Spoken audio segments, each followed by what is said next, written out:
Hello, everyone. Welcome to Unity's official live stream. I'm your usual host, Hassan. And if you aren't yet familiar with our live streams, we run all kinds of shows. We have our creator spotlights, where we interview Made with Unity developers, open up their projects, look at them live, look in editor. We have our Let's Devs, where we break down Unity tools and build games together. We have Let's Plays and asset showcases. But today, we have an all new show for you today.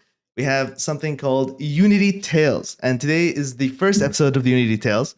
Really excited for this one. This one is a bit less technical and more about, it's more of a storytelling kind of thing, right? We're going to be looking at the personal journeys of Unity developers.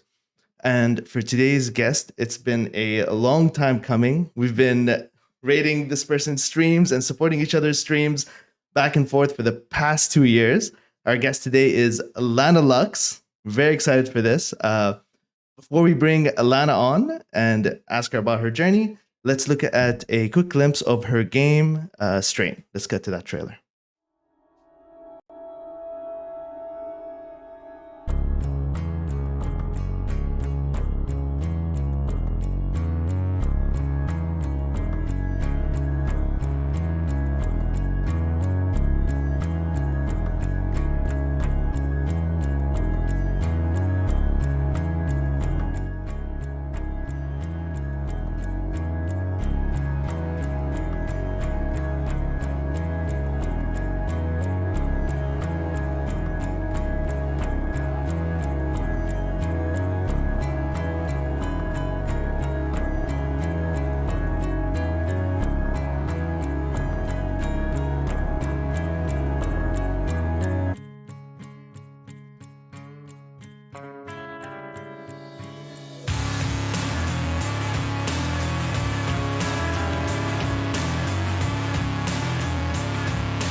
And we're back. Hello. Welcome. Hello. Thank you. Thanks for having me on. Oh, it's our pleasure. It's been a long time coming. I was just saying while we were in the back room while the trailer was playing how much work that trailer looked like it took to make. It took a lot of work. All those like individual poker chips perfectly placed, all the cards and all of that. Yes. It took ages to place them because I had to make sure like the camera didn't clip through anything and it didn't block any of the visuals you're supposed to be looking at. Then one times you probably positioned and then repositioned everything. Exactly. Okay, so Lana, you're a fellow live streamer. Yeah. You've been doing it much longer than we have, even here at Unity. For anybody who's not aware, I think most of our community already knows you, but just as a courtesy for anyone who doesn't know you, could you just give us a little introduction to who you are and what you do? Sure. Hey, everyone. Some of you guys know me already. I'm Lana Lux. And I've been streaming on Twitch for about 7 years now. It's always been game development. Yeah. It's basically been like almost the entirety of at least my Unity game development journey. Like I did a little bit of kind of hobby stuff, poked around with it before. But once I started learning Unity, I started streaming that. So yeah, right from the beginning up to 7 years now. And I've been doing it full time for about 5, 6 of those. And yeah, lately I've been working on the game Strain. It's a survival game. Yeah. It's mostly solo. I do hire a little bit here and there, but it's mostly a solo project. It's been a big undertaking, but it's coming together. You guys saw a little bit of the trailer just there. Yeah. And yeah, That's I'm on amazing. every day. I stream. That's stream and game development. That's my life. That's incredible. Okay. That sounds like a dream life to most of the people watching, by the way. So we're going to get to how you got to that point, right? Because you weren't always a live, like a game streamer, game dev streamer. You had a long journey to get to that, right? But Yeah, we'll start real early in this. We'll go even before that. Want to know just how you, Lana, were exposed to games, like the world of video games. What were the first video games you played? What got you kind of interested in all of this? Sure. So growing up, my dad always kind of had like a bit of an interest in technology, but like not too deep. So he'd get these different pieces of technology that he got maybe secondhand, or he got from a friend, or he got like, and he'd be like excited and he'd bring it home, and he'd kind of show us it, and then it'd kind of just be there. And Okay. we had this old DOS computer that I was probably too young to really fully understand, but I was so excited. I'm like, cool, it's a computer. Yeah. So I was on it a lot. My parents, they didn't think video games were very good for their kids to be playing, but we made a compromise, so they would get these educational DOS games, and those were probably the first games that I played. Nice. Like this one here. Okay, we have some of them up on screen right now. What is this one? What was that called? Cross Country Canada. Yes. Okay, I've never played this one. As a Canadian, I feel like I should, though. Yes, you should. It teaches you geography of Canada, which Very nice. Should know better after playing it as a kid. But you play as a truck driver, and you've got to go and like make deliveries and get gas. But then like you could get a game over from something so random and stupid. It's like so what? harsh. Like you just crash. I think maybe like you need to sleep, but it just seems like it comes out of nowhere. It's like, oh, you just crash and game over out of nowhere. So this is like the original like truck simulator, basically. Those truck driver simulator games, the original version. And what's this over here? This is Treasure Mountain. Okay. I don't even know how to describe this one. It's like puzzles and treasures. There, you catch a little elf. They ask you a puzzle. Typical stuff. Oh, and so you learn. It's like these little trivia elves. Yeah. Elves. Yeah.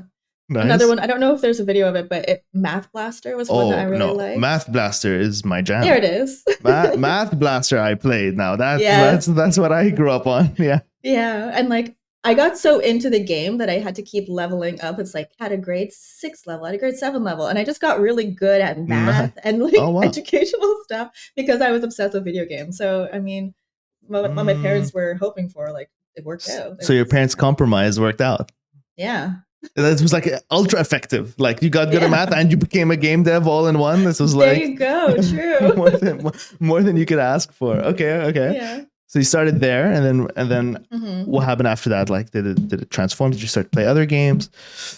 Yeah. I mean, I played games on consoles a little bit and thought it was super cool. There's a video here of Final Fantasy VIII. I remember when that one came out, I was like blown away at how cool the intro was. It looked like real life. I mean, back then compared to like, I don't know, all the stuff that was happening. I don't even remember what games were out at that time, but this intro to me I was just so mesmerized by how beautiful 3D graphics could be. And I wanted to learn 3D. I wanted to make games. I wanted to be making like beautiful and interesting stories in this format so badly. I see. So this one really had a big influence on like what you're doing now in a sense with the cinematic vibe and all of that. Yeah, a little bit. Yeah. Because of this intro, and there was a few other like cutscenes that I was like, "Whoa, cool 3D." And for people who didn't grow up like feeling and watching the evolution of graphics, they might like look at this and be like, hyper realistic? What are you, serious? But honestly, for us, when we saw this, when we had nothing to compare it to, it looked like what God of War Ragnarok looks like to you now, right? To anybody seeing that for the first time, like we didn't have anything to compare it to, so this blew our minds. Even more than that, because if you look at like Final Fantasy VII, everything was like blocky. There was nobody even trying to, and if you play the actual game, like it's not anywhere near this graphics, but the cutscene itself was like really something that was impressive compared to everything else. Yeah, it got you excited to play basically, and yeah. We always held it by the cutscene graphics, not so much the gameplay graphics. It's not so much the same anymore. Now it's like I don't care about the cutscene. What does the game look like? Because the graphics have gotten to such a high bar. That's true. Yeah. Yeah, it's funny how that turned out. Yeah, there's Yeah. some of the gameplay. It's so There much you go. There you worse. go. Yeah. Just on cue. I mean, it looks amazing. I have to say, it still looks good. It's like so It's got a stylized. vibe. Yeah, it's like a Yeah. certain I mean, style. there are I've people trying to recreate this now, right? yeah, I've seen some games like that. It's kind of cool. I like it. It's kind of like doing pixel art. Yeah, It's exactly. like a specific style. Bring it back. Yeah, Yeah. yeah. Okay. And then you any other games other than Final Fantasy? Um, One thing that also kind of inspired me was I when I saw these games, I never really thought like I could actually work on them. I thought a lot of the games I liked were made in Japan or I Oh, didn't even interesting. know how they were made or who was making them. Yeah. And back then, I think a lot of the people who worked on these games had like crazy technical backgrounds, and it just seemed like such a it didn't seem appealing. Basically, it was like, "Oh, it doesn't look like fun." Like I want to make games, but Yeah. doesn't seems like a lot of hurdles to overcome. Hmm. And I saw like on DeviantArt somebody was working on like some kind of little like personal project indie game. And I was Okay. like, wait a minute, it's possible to like make your own games? Yeah. And so I started getting into it. Actually, also I watched The Matrix. The Okay. Matrix was like I thought like programming was the coolest thing ever.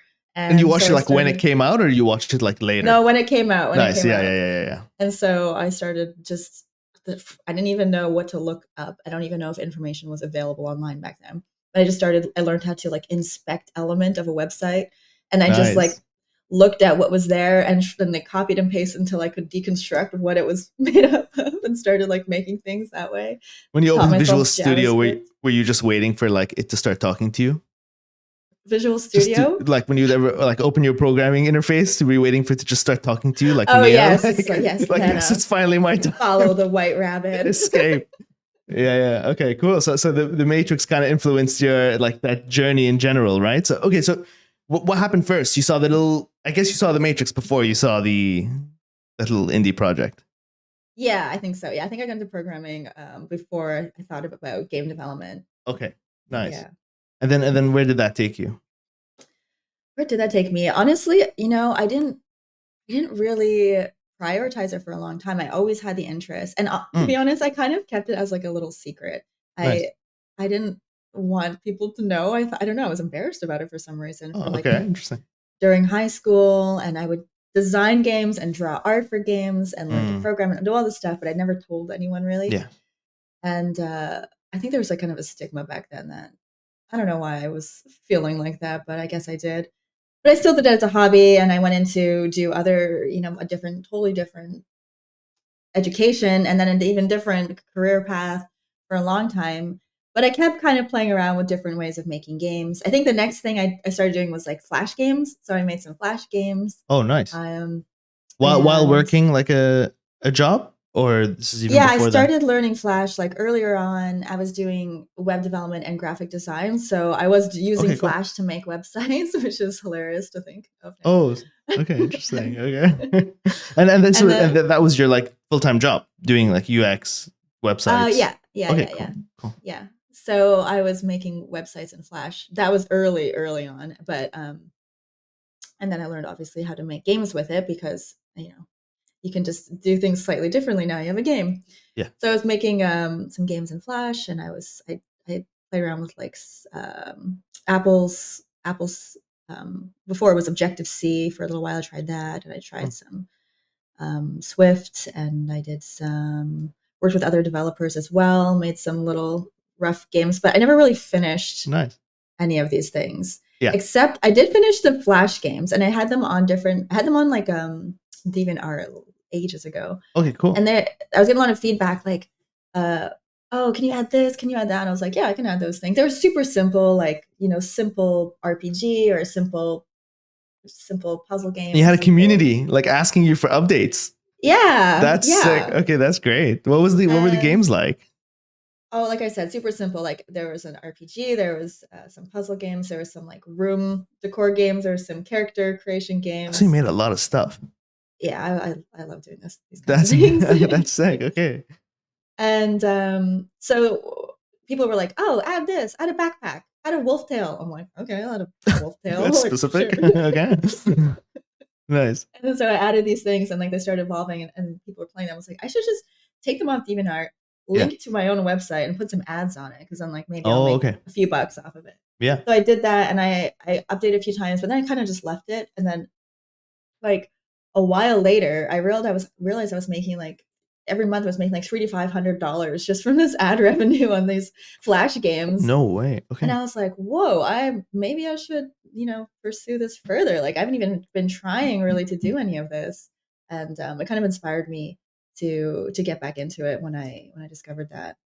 And eventually I started using Unity Hmm. as a way to make games. Well, actually I made a JavaScript game and then turned it into an app, and that was just a couple of them, and that was just so painful. Oh, And really? Okay. yeah, I don't know why I did it that way. And you were programming it and doing the art and like all around everything, right? Like, or Yeah, were you yeah. working with artists? Was it a collaboration kind No, of I thing was or solo? doing all like vector art and like 2D cartoony stuff mostly. And were you sticking to one style or were you experimenting with different styles? Different styles, different Okay, styles. Sometimes cool. it would be like this, geometric minimalist stuff, or it would be more like like classic cartoony stuff, Yeah. or sometimes like some kind of like weird Tim Burton-y maybe style stuff. So I did like a lot Nice. of different experimentation with different 2D art styles. Cool. But yeah, once I started using Unity, I immediately wanted to do 3D. I was like, if I can use Unity, I may as well learn 3D. Yeah. So I Oh, did them both interesting. at the same time, and it was a big learning curve to learn 3D after having done only 2D. Yes. So it was a big undertaking to learn both 3D and Unity, and I got so into it that I basically got kind of obsessed, and I was doing it whenever I could in all my free time, and I basically planned way in advance to take some time off work so I could really focus on it because I was never getting enough time. Like I only had a few hours of energy or time after work or on weekends, and I just so badly wanted to dig into these things. Right. Yeah, so I And you're like, I I need to make quit. the shift.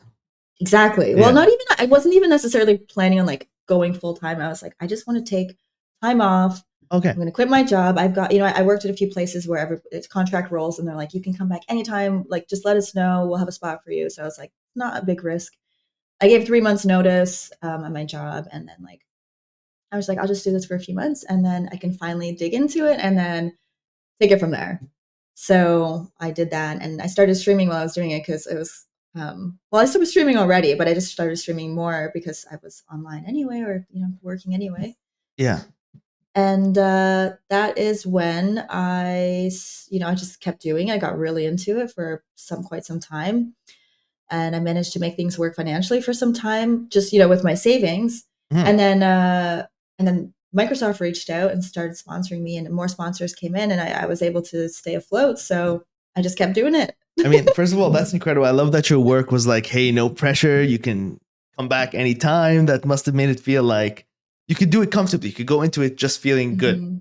Right? Yeah. Sometimes like pressure can be a good thing, right? But at the same time, Mhm. it can also probably like negatively affect the work. But you get to have a Right. clear mind, going into it. So I mean, Mhm. that's pretty awesome. Yeah, no, yeah, you're right. I was lucky that I had options, and Yeah. I don't know if I would have done it if I didn't feel like there was a backup plan. Like now, I kind of like working without backup plan. Like we're gonna do it wholeheartedly, but Yeah. I had also quit my job years ago to go freelance web developer, Mm, and I was like, I'm doing all of the website, and then this company is charging like 10 times what they're paying me for the website that I'm designing and making. Like, why don't I just yes. do it myself? It's when you But realize that and you're like, oh my God, I'm just making a fraction. I'm doing all the work. yeah, Yeah. exactly. So I was like, I'm gonna just do my own thing. But and I realized that there's a lot more that goes into it on the business side. So I ended Yeah. up spending way more time working, making Mm, less money, more stress, more like right. calls in the middle of the night or like, you know, we need this and you're trying to relax. Yeah. So after like a few months of that, I was like, this was not what I had hoped for, and I don't know if I want to do it. So I went back to a full-time job, and I was like, this time Oh, okay. when I pursue the game development thing, I'm going to make sure like I have more than a few months worth of savings so I can Yeah. do things comfortably. And I'm going to make sure that I know what I'll do after if I don't like it. So I don't feel like I have to panic and go back was like, start looking. Like I have something lined up, Interesting. so I don't have to be like stressed. Like what's the word I'm looking for? Just like panicking. You know what I Yeah. mean? Yeah. Yeah. Okay, so you tested it out one time, you learned from Yeah. the experience, and then the second time you nailed it, Yes. basically. Okay, Yes. cool. And so I remember we were talking before because we've met actually in person in Montreal at Yeah. Unite, right? And I Mhm. remember you telling me um, your origins for why you started streaming. Like, or you before even Yes. streaming, you started doing a bit of podcasting, but you never released the podcast. Can you just tell people about that? Yeah, sure. I thought that was such an interesting story. Okay, so the job I was at during this time was a very busy space. Everyone in the office was overworked. We were trying to hire, but we weren't hiring fast enough.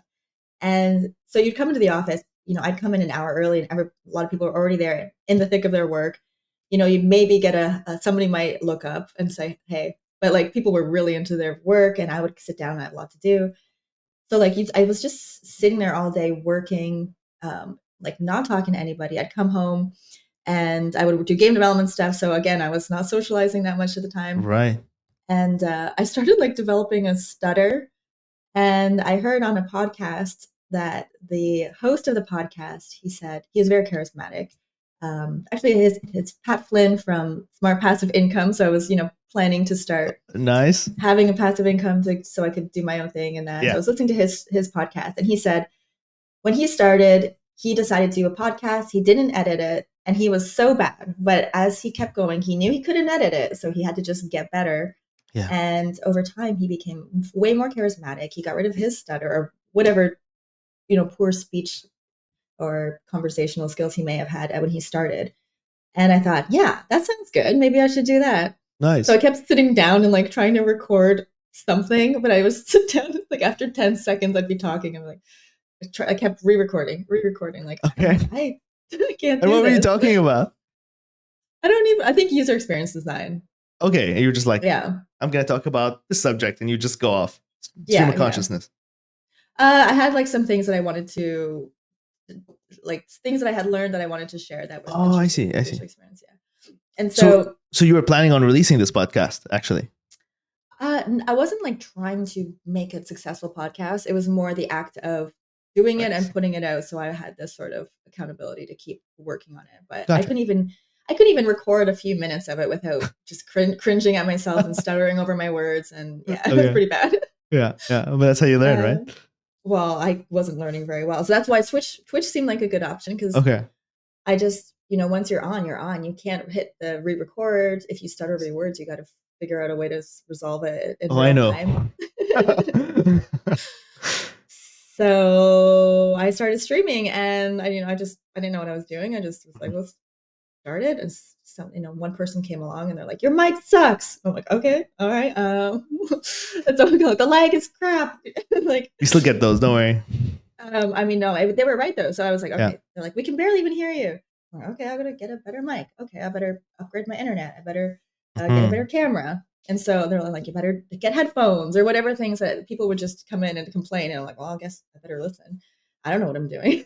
So, eventually the one person who'd come by to complain, there would be one person just staying now because it wasn't a painful experience to watch. And actually, a few people are still around in chat that were there from the very beginning, which is cool. Amazing. Eventually, there were 10 people. For a long time, there's only 10 people. There's 30 people after maybe a year or two. It was very, very slow growth. Were the numbers like, did they ever demoralize you, or did you not look at did you not worry about it? You're like, I'm doing this regardless of the numbers. No, I was excited there was one person. Nice. There. That's great. Wow. That's a great mentality. That's amazing. Yeah. That's cool. Good. Someone to talk about game dev with. Sick. Yeah. And there was all game devs in the chat, or was it like aspiring game devs where they're like, like what was the mix of the skill of the people? Because you were probably communicating with them a lot if it's just 10 of them, right? Yeah. They were mostly people kind of similar to me who were either learning game development or they were doing game development just on their own, or like one of our friends, I won't call them out just in case, but they did like a Second Life asset creation. And so that was really cool to hear about. So that kind of thing. Mostly game devs are related. Oh, sorry, my mic got muted for some reason. See, speaking of technical difficulties, Yeah. it always happens. But yeah, okay, cool, cool. So a big range of people. Yeah. Yeah. Okay, and now what is the stream looking like? Years Still later. largely game developers. Yeah. A lot of general programmers who maybe have an interest in game development but haven't really dug into it too much. So they get what I'm doing with the code and they can kind of see what I'm doing with the other things. Yeah. It's a lot of there's a few people who don't do game development at all but come and hang out. They either co-work or they're just chilling with us and kind of like what we're doing. Mostly people co-working, and That's cool. from what I understand, yeah, because it's kind of like a hangout vibe. Because yeah, I've like tuned into a lot of your streams, and there are times where you're talking to the audience a lot, but there's also times where you're just doing your work and you're focusing, and I guess that gives people space to co-work alongside you, right? exactly. But Yes. you're always attentive to the chat, which is amazing, and you're always answering questions. And I'm like, sometimes I'm watching, and I'm like, how? How do you do this? You're like 3D modeling right after like code, like you just context switched from coding to 3D modeling, and you're answering questions while doing it, like nonsense. And you're like, just I guess you just get in the flow. It's funny. I just had this conversation with a friend who's Okay. she's also an artist, and she's like she's been streaming and she's been doing great, but she's like I'm not very productive while I'm streaming because I want to reach out and I'm trying to do my work. It's so hard to do, but Yeah. I think it just takes time to get used to switching back and forth. Um, I do, however, think it has a negative impact on like your day-to-day life because my mind is constantly like do the task as soon as there's a break, read chat, switch. So like now in regular life, I'm like switch. It's like I don't know if that's good for you, but it works on stream. Your default is to context switch now. Yeah. Okay. And when you first started streaming, what were you working on? It wasn't Strain right away, right? No, I think the first game was the JavaScript game. So I was doing illustrations in Illustrator, like the vector art, like little cartoons. And I was building it out, and I used like I don't remember the name of it, some software to basically convert it into a Google Play app and an Apple Store app. Then I did Don't Notice Me. Okay. Can you tell people about that? First major Unity game. I did little jams and stuff in between all these things, but Don't Notice Me, it's not like, how do I put this? I made the game with the limitations that I thought, or with limitations I had in mind. So my art was still, developing in 3D. I didn't know how to do UV unwrapping and texturing very well yet. And I could do kind of like basic stuff, low poly stuff, low fidelity stuff. So I made it kind of this anime style game. Nice. And the premise is you play as a teen girl and she sneaks a love letter into her crush's backpack. Okay. But then she immediately regrets it. So your job as this character is to go sneak into his house and get the letter back before he reads it. So it's like a stealth game. It's like Splinter Cell, but like it's sort of stealth. It's actually like more of like a puzzle game. So you have to find ways to get into the principal's office so you can find his address, to distract the janitor. You have to then get to the keys and go to the office, get his address, find a way into the house, find a way into his secret compartments. And it unveils like a story about these characters as you play through it with some different endings. Okay, so you went straight narrative from the beginning. That's your thing. You're like, I'm gonna do narrative games right away. Okay, cool. And that was the first 3D game. Yes. Well, the first like proper one. That one came out on Steam. Gotcha. And is that where you got familiar with the 3D modeling tools, and which ones were you using at the time? I was using Maya. I'm still mostly using Maya, though I use Blender too sometimes. Yeah. And yeah, actually, so I got pretty proficient with Maya during that time because I made a lot of environment art for that and quite a few characters. And I was doing something that we did together on stream, which was like a 15-minute modeling challenge. So I had a list of items I would need to make for the game. Yeah. A chair, a desk, a book, like things like that. and I'd put them on a list and randomize it, and one would get picked, and we'd just spend 15 minutes. Everybody would make it alongside me just to practice. Oh, no And way. and they could obviously keep their own thing and use it in their stuff. Yeah. And we'd do like a show and tell of what everybody made at the end of it. It was really cool to see what That, everybody did. that's really fun. So would they send screenshots or would they send videos like They would just floating upload around the the thing, or- screenshots to the Discord. Okay, cool. And you would just Yeah. showcase it. Yeah. Oh, that's fun. So you really made like the stream, and I guess you still do, is like super interactive. Like people can feel like Yeah. they're part of it. They participate, and Absolutely. Yeah. that's awesome. Okay, I like that. And are you still doing things like that? That one in particular, I haven't done in a while because in 15 minutes, I could easily make a piece of furniture or a prop or whatever I need for a low poly game. Yeah. But I found that when I was trying to do it for Strain with more realistic assets, I was falling into bad habits, like not UV unwrapping an element of the mesh before I duplicate it. And I was just like rushing to get it done, and it would not be done in a good, high quality way. Yeah, gotcha. And 15 minutes is rarely enough to finish something that's like really more detailed. Yeah. So I feel like it was actually hindering me rather than helping me. So I haven't done those in a while. But that's a good point. So you practice working fast with the lower poly stuff, but then with high density, like high poly, high triangle count things, you have to spend a lot of time with it, right? Especially complex, like models that are made of multiple models, like kind of smashed together. Yeah.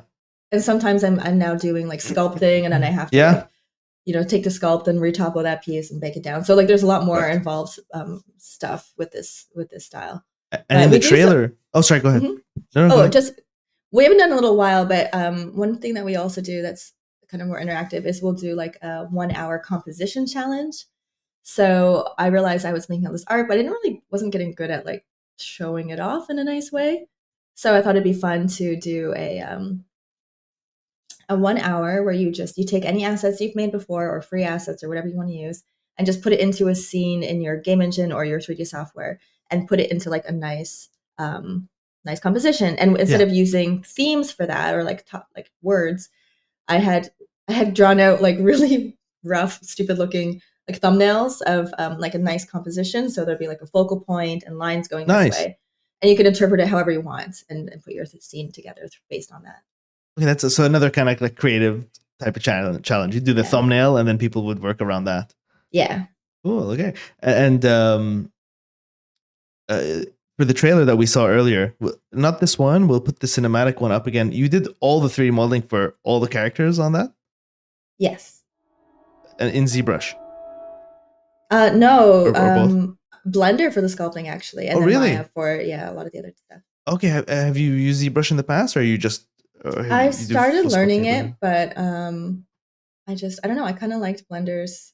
I know that ZBrush has some tools that can help me, like layers and just higher detail and pores and stuff. So I'm interested in learning it, but there's so many things to do and learn that Blender just I picked it up so quickly, the sculpting side. Yeah. Nice. And I'm not familiar, actually. Is the sculpting in Blender more of a recent feature, or has it been around for a while? I think it's been around at least for like years. Okay, cool. Yeah. Like 4 or 5 years kind of thing? I'm not entirely sure, but I've been doing it at least a few years. Yeah, so it's fleshed out enough for you to achieve these kinds of results, basically, which is incredible. And so I guess what's on most people's minds, I'm guessing, is how like, it seems like a lot of work. How are you balancing? Like, how many hours a day are you streaming? How much are you working? How long have you been working on this? Like, because you're coding it, you're also modeling, and I think you work completely solo. Correct me if I'm wrong. For the most part, I do. I hire for like honestly, the things that like I have a very limited budget. It's self-funded, so it's like the biggest thing I hire for, honestly, is like retopology, because it drives me nuts. Like I have this nice sculpt, I'm like, oh, it's looking good, and I'm like trying to put it together to make sense. And I'm like, I'm like, I just want to texture it. So like little jobs. Well, compared to like, I've been putting a lot of hours into this, so it is still a substantial job to retopo a character. But other than those types of little tasks like that, it's been myself. And how many hours a day? Like all of them. Like all of the hours. It's been like years that I've just been spending so much time on this. Just recently, I'm trying to find a little bit more of a balance because I've been Nice. doing this so long. I want to also have a life outside of streaming and game development. So like um I'm trying to make a conscious effort because I don't really necessarily want to do it, but I'm like, this is probably good for me. And like, I do Right. enjoy seeing people and leaving my home or going outside and touching grass sometimes. So Sometimes, not too much though. sometimes, not, exactly. not too much. Yeah. And like I think I was getting ahead of myself a bit with the questions for people who maybe aren't aware, like about like don't know much about the game. Can you tell us a bit about Strain? Oh yeah, sure. So Yeah. it's a first person single player survival game. You play in a city. There's basically this apocalyptic situation. The there are walls built around the city that have been shut, and you've been Okay. locked in. You're Nice. one of the few people who didn't leave when you had the chance, and you're stuck in there now with like these wild characters who have been forming factions. Oh, that's There's cool. 3 factions you can choose to join, and kind of play out the path that will follow, depending which one. There's a lot of uh, characters who, how do I put this? Your relationship with the characters matter in the story, and your decision making matters in the story. But it's got also the classic survival elements where you have to go and scavenge through the city, Mm. break down items, use those items to craft things, make new tools and equipment. You can fight off other regressive scavengers or different faction members, and continue to progress through the city, unlock new doors to different buildings, Oh, and nice. that kind of thing. Yeah. Oh, that's cool. So it's kind of open Yeah, in the structure of the game. absolutely. Yeah. Okay, so you can do things in different orders if you want. Yeah, some like you have to build up a certain rep Yeah. with a faction to unlock the next kind of set of buildings that you can get into. Okay, cool. So there's some structure, but it's mostly kind of open. Awesome. And again, you've been working on this for how long now?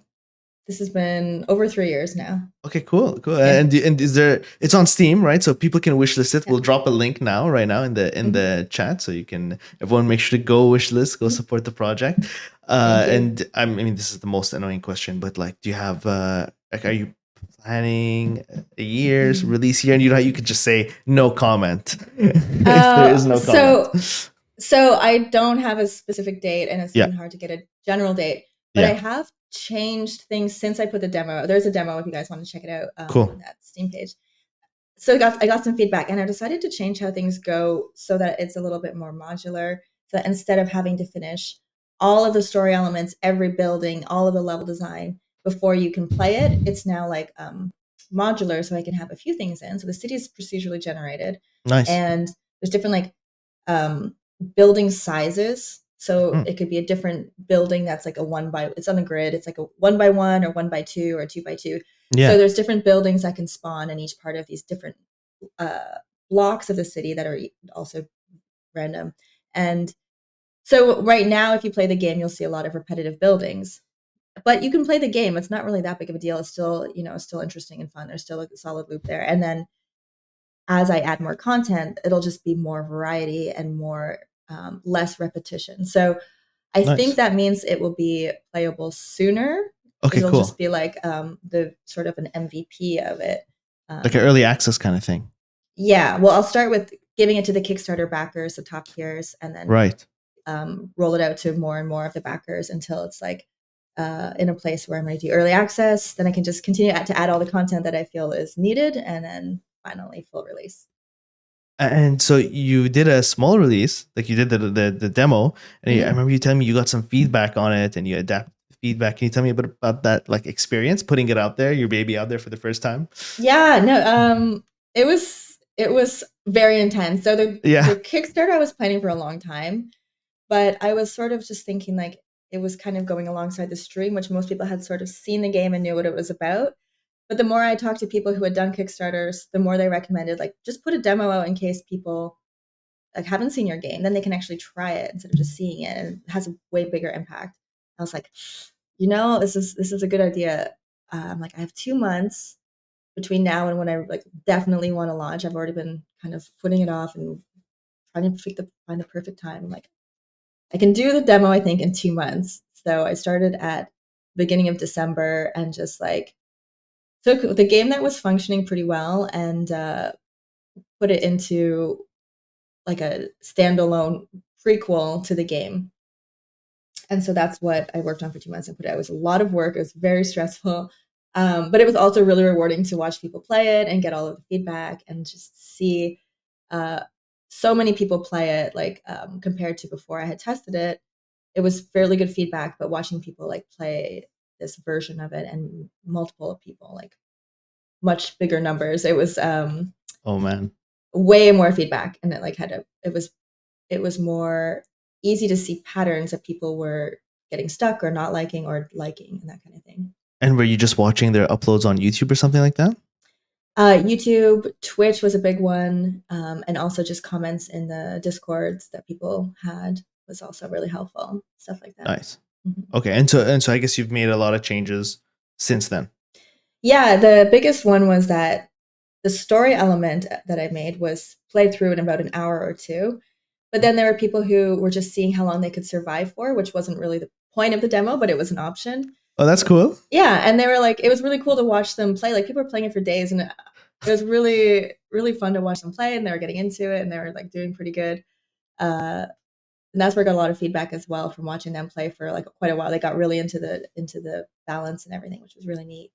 I think that's so interesting seeing what people gravitate towards in your game, especially when you make a game with different like elements to it. Like you have the survival elements, you have the story elements, and seeing them gravitate like playing it their way. And did that influence your decisions going forward, like after that? Yeah, it did because I spent so much time on the story, and people would play through it so fast. I was like, oh my god, I got to make maybe more of an emphasis on the survival elements. So I've decided to do a little bit more survival elements, and the story is now going to be more modular, so like random events that will be like a small part of a story, and then that will factor into like a bigger one rather than a linear thing that's kind of you're being handheld. It's more of the story is being added to the survival elements rather than the survival being added to the story elements. Oh, interesting. Okay, cool. So that was a big, like you really adapted to based off your feedback, and that's what it's for, right? Like that's what playtesting is for.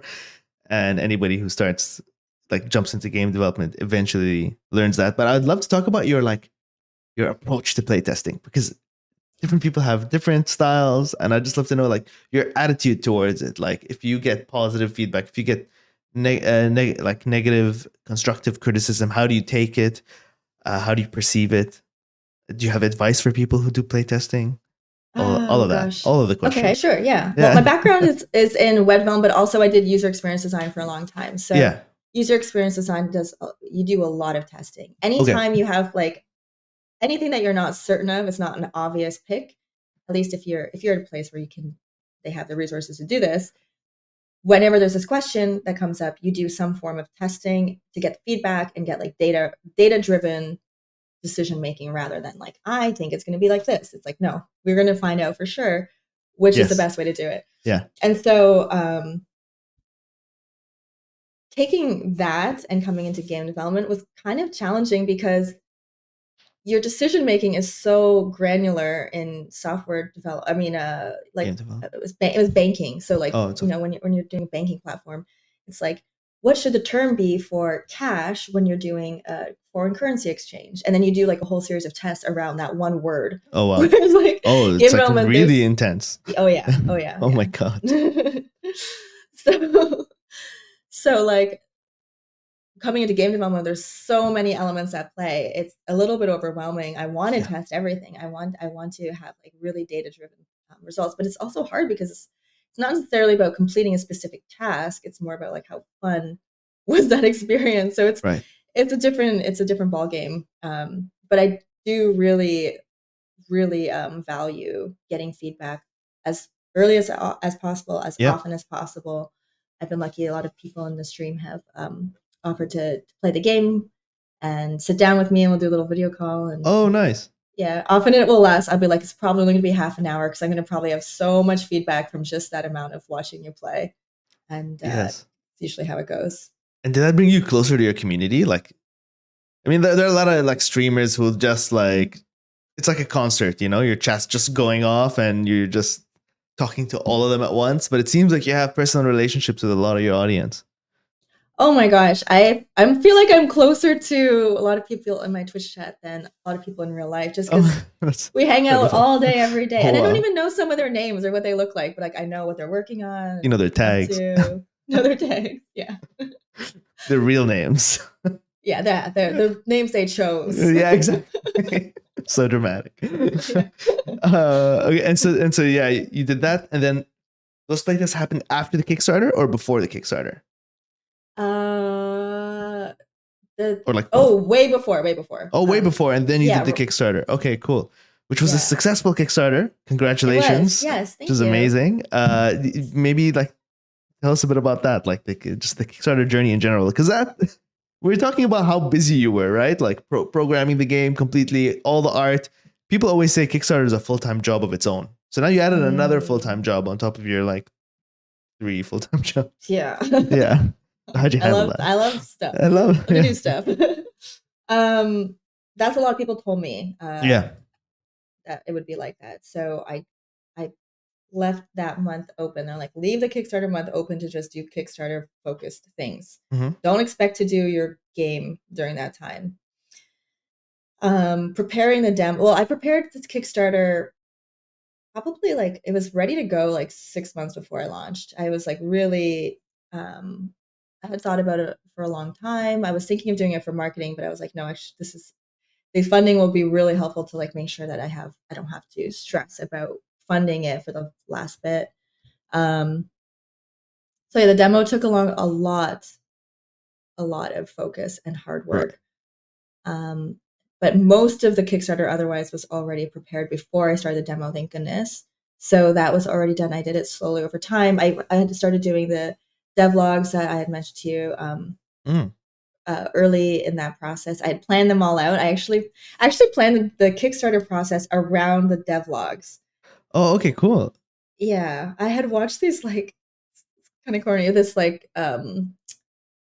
reality show about these girls who buy an old motel and they convert it into like a new like cool trendy motel that people want to come to now.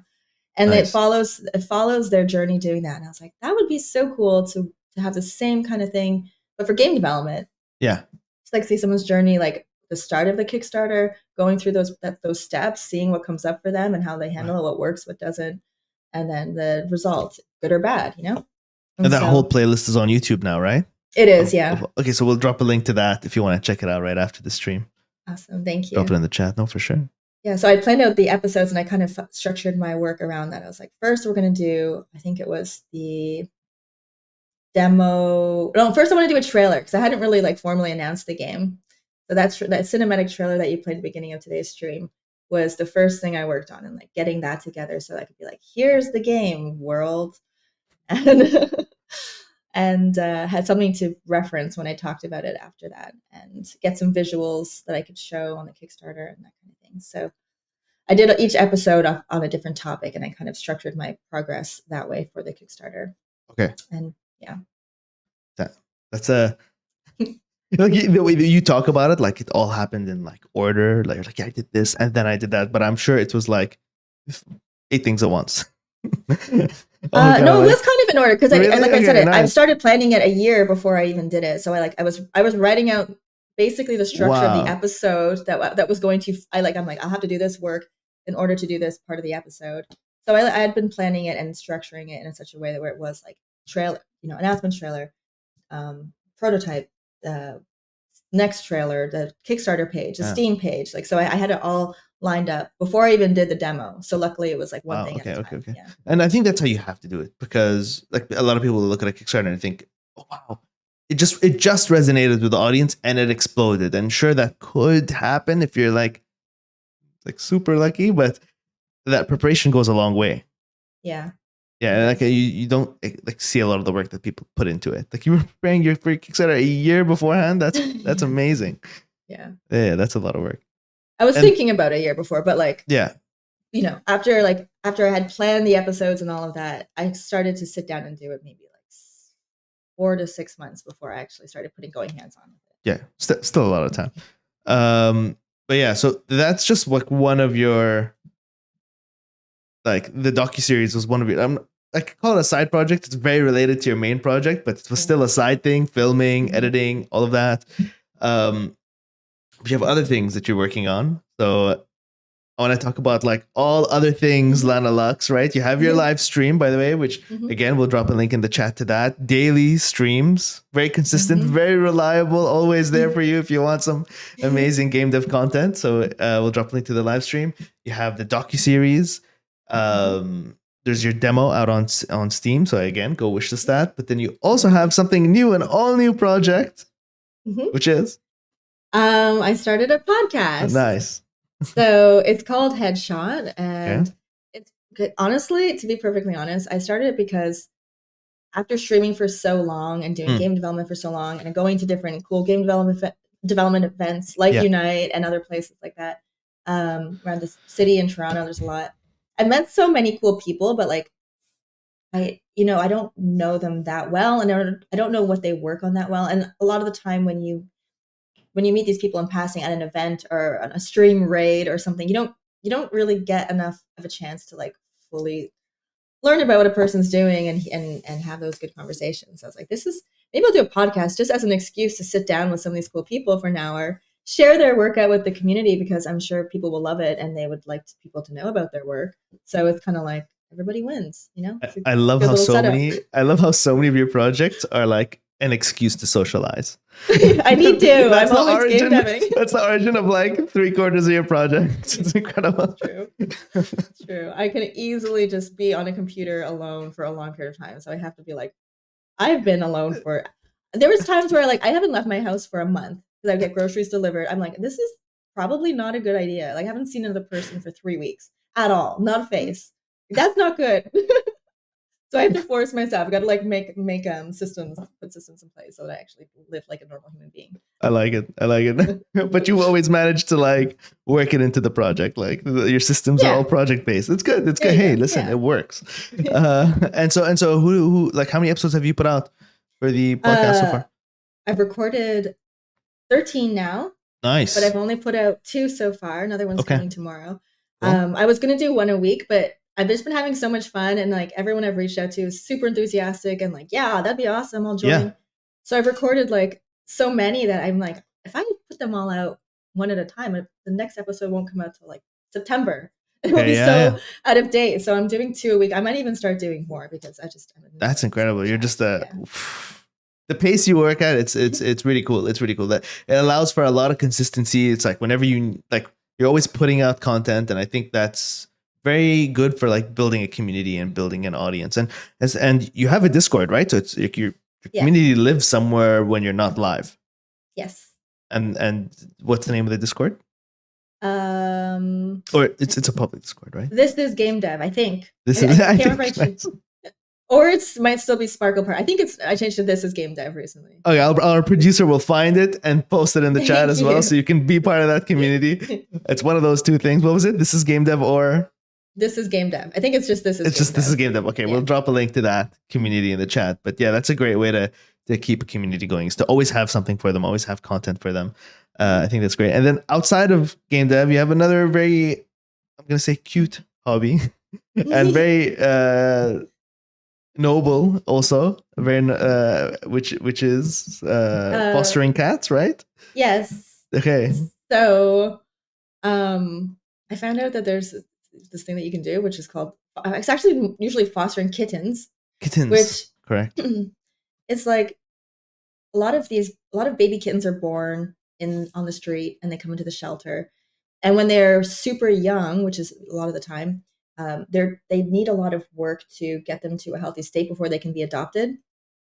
And so you can sign up for most places and become like a foster to these kittens who need a home and need like extra care until they get adopted. Wow. And so what that usually looks like is you might get kittens who don't have a mom, and you have to bottle feed them, you have to clean them, you have to do like all the things that the mom cat would do. So that could be as intense as like every 2 hours you have to feed them, even throughout the night. Wow. And even like after they're through that stage, it's still like every 4 hours you have to feed them. You have to keep an eye on them. You have to keep them clean, keep them all these things. So it's a very like it's very cute. It's very involved. So I realized I was like, because I stream and my time is flexible and I can just do whatever I want on the stream, I'm like one of the few people who can actually do this. Because most people have a job where they can't just take a break whenever they want Right, regularly. right. And I have the space right now to do it as well. So it's like, this is perfect. It's another reason to not leave the house for a month straight. That's true, actually.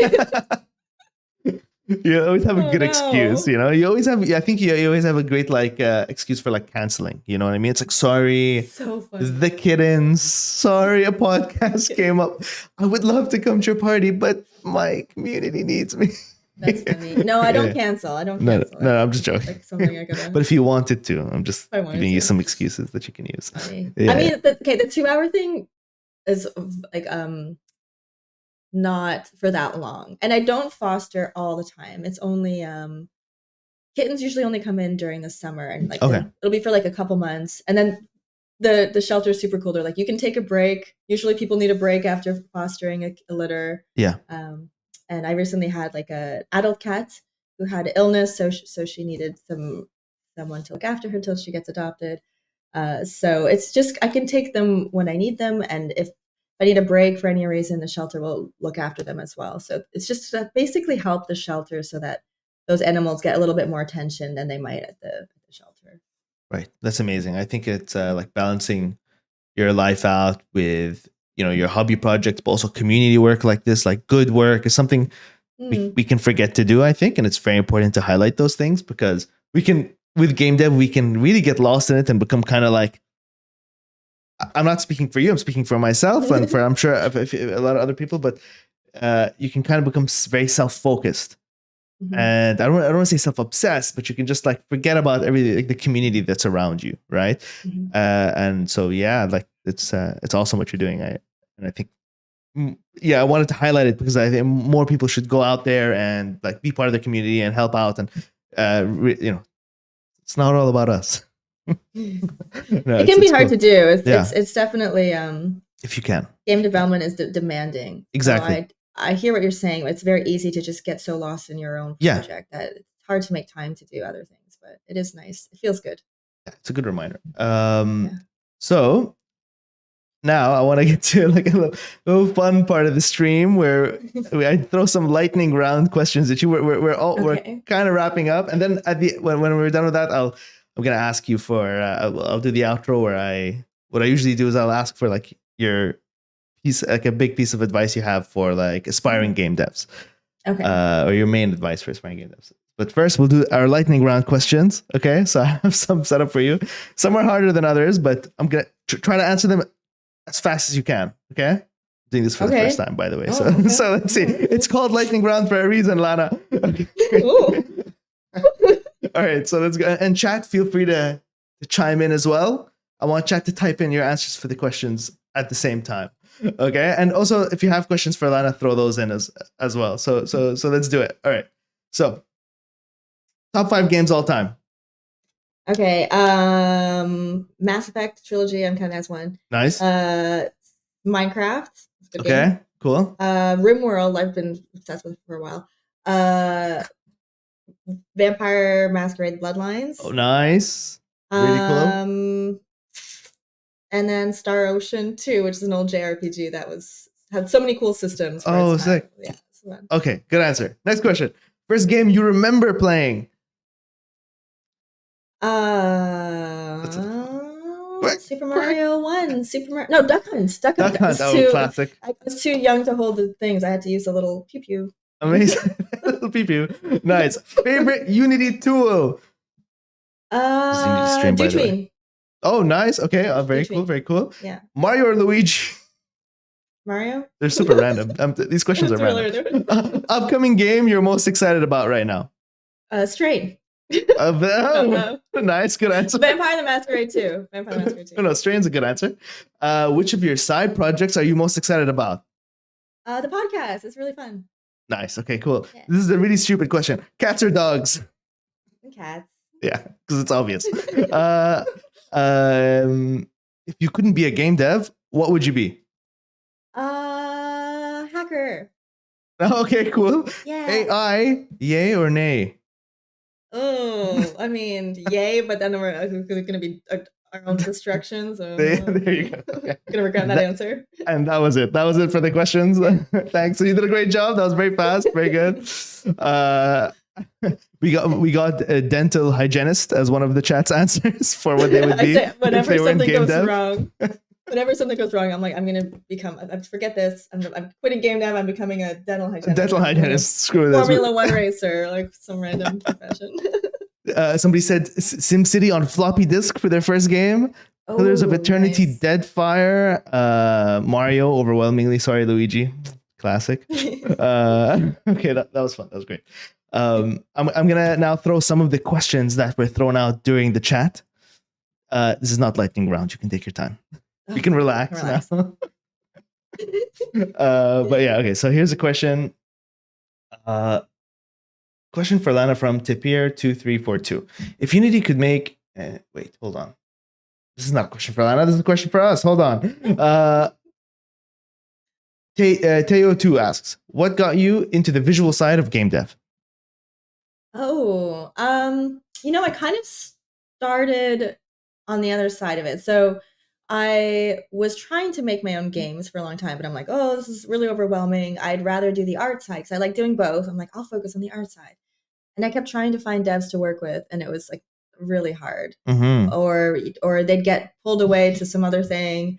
And it was really hard to find like partnership in that way. So I was like, well, I guess I'll do it myself.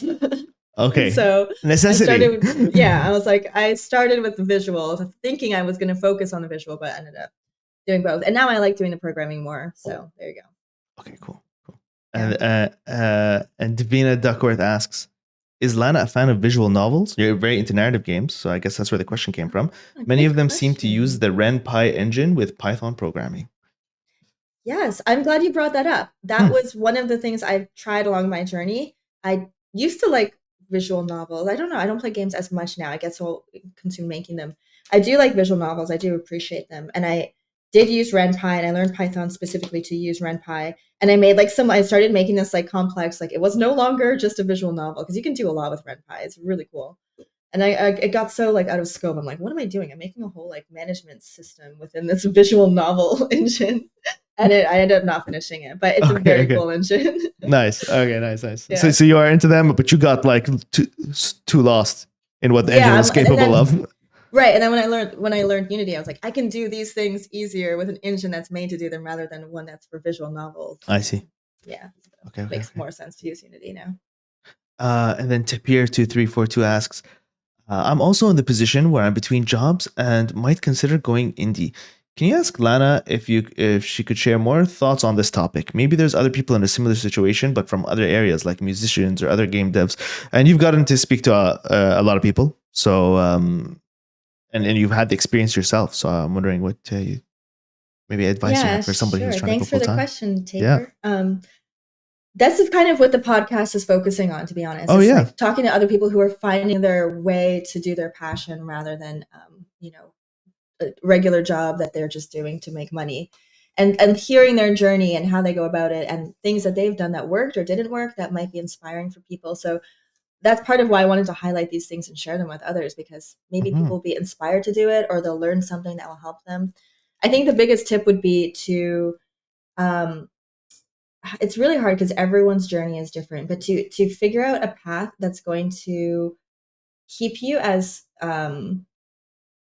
keep everything going like in a direction that you need it to. So if you need finances, either have some kind of passive income if possible, or have enough savings, ideally both. If it's going to be like your work, don't make these big grandiose plans. Try to do something smaller, try to do something. And even with your work, like you quit the job and try to do something in a short amount of time that's going to be some kind of almost like a litmus test. Like, will this work? Can I do this? Give yourself a time frame. I've got 3 months. I'm going to get this done. And if it doesn't work, maybe I go and go back to a full-time job or a contract for 6 months, and while I plan the next one, or something where you can have like, you can keep going and you're not going to be like panicking and super stressed and like, selling yourself short because you're not giving yourself a fair chance. That's a great answer. There you go. What more could you ask for, Tapir? Another question. Would Lana consider working with a publisher in general, and under which circumstances? You found a way to do everything solo so far. You really went out of your way to do it solo. Would you consider working with a publisher? I mean, I love to have the freedom of doing things myself. Though I can see the benefit of having a publisher, and I also have a bad habit of like taking on too much by myself and not like delegating or working with people. So I'm getting to a point where I'm seeing this in like a big way, and I want to start making changes in that. And so maybe if I worked with a publisher, they could take on some of the responsibilities and duties that I don't like doing, like marketing or helping me with some of the business side of things. So I do see a value in that, but it would probably have to come with an element of me still being able to make the games I want to make and having the freedom to do what I want to do. Creative freedom. That's the whole point of going indie. yes, to take the things that you don't want to do off your plate and to still maintain all that creative freedom, because they're getting a lot in return. Yeah. Exactly. A bit of a heavier question now. What do you think will be, and this is like all the rage, this topic right now, of course. What do you think will be the impact of AI on gaming? Or on game dev? It says gaming, but I think they meant game dev, since we're talking about game dev here. I mean, I think the impact of AI will be the eventual end of the world, so it will end game dev. There you go. It'll end and everything else. And everything else. In the meantime, like less far in the timeline, we've had this conversation a lot lately, and a lot of people think like, oh, game dev is too complicated for AI to start doing.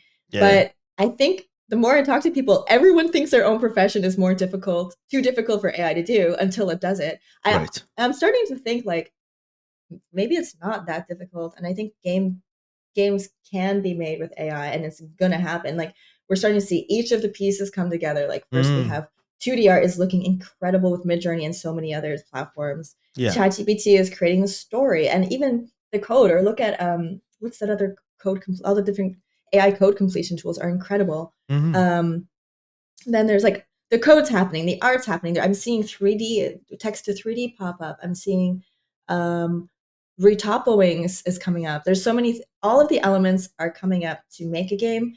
The only step that's going to happen is within a couple of years, probably every step will have some sort of AI form, whether it's good or not. I think the last step is just going to be something that brings those all together. And that's really not that difficult to do. Doesn't mean it's going to be a good game, but I think it's going to happen. And it's just a matter of how long until it becomes like these games are actually really fun to play. I don't know if it's going to put game devs out of a job. It's just, I think it's going to completely change things. And it's just, I mean, over a matter of time, I don't know how long, but I don't think game dev is untouchable when it comes to AI. I think you can do it. That's my take. Gotcha. Sticking with it. And do you think like it'll like complement the game development process or replace? Complement for a while. I don't know if it will ever completely replace, but I think it will be like look at Midjourney is such a good example because it's been around for a couple of years now. I think a year or two. When it started, it sucked. It couldn't do hands. It couldn't do teeth. It couldn't do a lot of things. And people said, oh, it's not going to replace concept artists. But now if you type it in, like it's so good. You can hire concept artists and they'll do such a better job because they'll be able to actually do all the things that you need with like variations. And they can have like a really in-depth understanding of what you're trying to do and do like a really good job in that way. But there is almost like the cheap, quick and dirty version, which is just having Midjourney come up with some ideas for you. So I'm guessing this is just what I'm based on what I would expect, that we'll be able to make games. They might be cool. They might get better and better over time, but I think there'll still be people who make like the really good ones or the really unique ones or the ones that are like really have something to them. So I think that won't replace it. Will replace some, but not all, I guess. Maybe. Okay. Yeah. Fair. Like some roles, not all roles. It'll have a bigger impact over time. For now, I think everyone's safe. Calm down.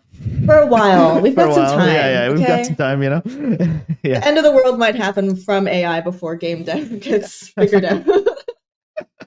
Bigger things to worry about. Yeah. And a lighter question, a funnier question from Bra Steve asks, "What's the funniest, strangest bug you've had while making a game?" Oh god, a lot of them. There's so many. One that is it's not like the funniest, but it just stands out because it happened recently was uh I was getting like this problem. I couldn't figure out what was causing like the game was slowing down. And I realized like one of the characters, you walk into an abandoned restaurant in the demo, and one of the characters is sitting there like searching, and he's searching by like throwing dishes across the room. And it's basically like a particle effect that he's throwing, and it's like smashes. The particle effect happens wherever the dish hits a collider, and these pieces of the dish will fall down. But I was turning off the mesh renderer, but I wasn't deleting the object. So he was just like, there was so many dishes in the scene. I was like, oh my god, the dishes was slowing down the scene. The That's dirty kind of dishes silly. Yeah, destroyed your game, basically. yeah. Oh my god. Okay, cool. So thank you, chat, for all your questions and for like being part of the stream the entire time and participating.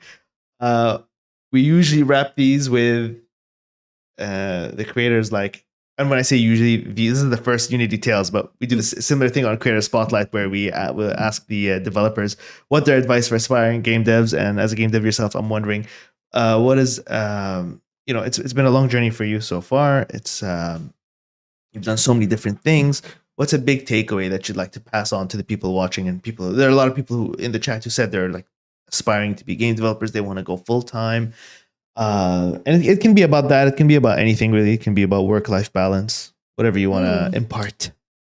So many topics that I could choose from. Yeah. But since you kind of asked a little bit before, or you mentioned it right now and again, going from like a full-time job to a passion that you want to follow, like it is very difficult to do. I think for everyone who does it, it's very difficult to do. I don't know anyone who's been like, oh, I just quit my job and had like immediate success and it was super easy. Like every day I wake up and I'm like, I don't have to get up at 6 in the morning and catch a train anymore. I can get up when I want, and I'm gonna do things that I love. But that does come at a cost, and it does come at like a lot of hard work and a lot of preparation as well. Like I said, I was listening to Smart Passive Income, finding ways to like finance it for years. I was listening to like YouTube videos on the topic. I was coming up with so many creative ideas of ways to try to like make sure I could get this to work. Save. I was saving every penny so I could have that when I wasn't working. Finish working at my job in such a way where I wasn't just like burning bridges when I leave, like making sure I stay the extra 3 months so that if I needed a job later, they wouldn't be like pissed that I just like up and left, you know? So like putting in the time to prepare for it makes a big difference. And I think it's really, if it's something that's like in the back of your head all the time, I really think it's something worth even trying, even for a month, 2 months, if possible. I'm like so much happier now as a person since I started doing something that I love doing. And again, it's hard and there's challenges, but it's really, really worth it. Yeah, and you've made so much out of it. So, Lana, with that, thank you so much. Pleasure. This was a long time coming. People don't know, but in the back end, this got canceled like 3 times, twice due to food poisoning. It's been crazy, but we finally we did it. We did it. We managed to make this happen. Thank you for being our first guest on Unity Tales. Thank you for having me. It's been a pleasure. Absolutely. Our pleasure. And we hope you come back again to show off Strain, maybe for a creator spotlight. Maybe come play some games with us on a Let's Play sometime. We'd love to have you back. Chat, thank you so much for joining us. Make sure to join us tomorrow. We have a Let's Play. We're going to be playing games from the Nordic Game Jam. The team from Nordic Game Jam is joining our own Unity developer advocates, and we're going to be playing some games from that. So thank you, everybody. We will see you next time. Ciao.